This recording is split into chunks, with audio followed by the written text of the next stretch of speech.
So the next big thing that is important for you as a home buyer to educate yourself with is this concept of disclosures. And typically you're going to see three main disclosures in the state of Delaware. You're going to see lead-based paint. So basically if any home that was built before 1978, you're going to see that disclosure and basically that the homeowner is saying that, hey, there's a possibility of lead-based paint. And then obviously it was built after that period. Typically you're going to see that disclosure kind of waived because lead-based paint was outlawed at that point.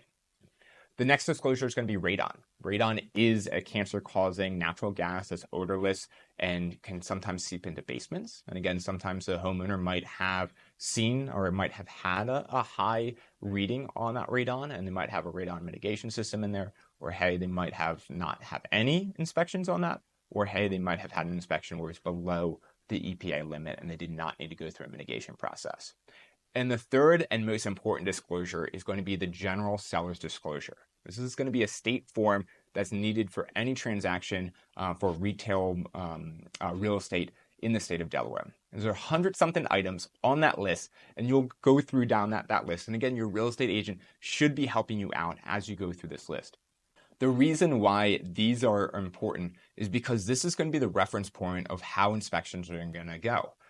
This is how the seller is representing the home to you. So if they are calling out a defect in the home in that seller's disclosure, so imagine in a pretend scenario that there's a big gaping hole in the roof, and they say that there's a big gaping hole in the roof on the disclosures, we can no longer add in the inspection period say, hey, we want this big gaping hole rectified or taken care of because we knew about it beforehand. Now, obviously, if it was not disclosed and we find that during an inspection period, then that opens up negotiations. So again, understanding those disclosures are extremely important.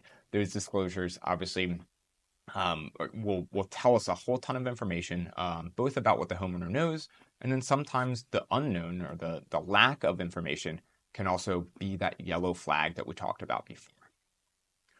So as you go through those 100-something items, the big ones, the big expensive ones that I always am looking at is going to be water penetration, both from the roof and from the basement. Those tend to be relatively costly. And then also the HVAC system, especially the air conditioning and the heating, right? So for typically, if the HVAC system is less than 10 years old, it looks like it was professionally installed, then hey, I'm usually pretty happy. If it's above that 10-year period, then typically I want to start seeing some, you mean the fact that it's been serviced regularly, the fact that it's a nice system. Again, maybe they've gone above and beyond to make sure that the system is running appropriately. But that HVAC system also tends to be a pretty costly piece. And what you'll also see as you go through the disclosures is at the very, very tail end of those disclosures is going to be the call-outs. Those call-outs are all the juicy information that the homeowner is telling you. So again, if it says, hey, was there ever termite treatment on this house? And if yes, you got to go through the call-outs and talk about that. And they'll say, oh yes, back in 2012 when we bought it, we found some termites in there, and we got the professionally sprayed, and we had a Sister Epsom joist, and that was in there. And you'll see that on that back page. So usually if I'm just, if I got 2 minutes to look through our disclosures, I'm automatically flipping to that back section first, looking at all those juicy callouts first. So again, make sure you're educating yourself with it. Make sure you understand. If you have questions, ask your real estate agent about it, and they should be able to help you out. But obviously be informed and make sure that you're advocating for yourself.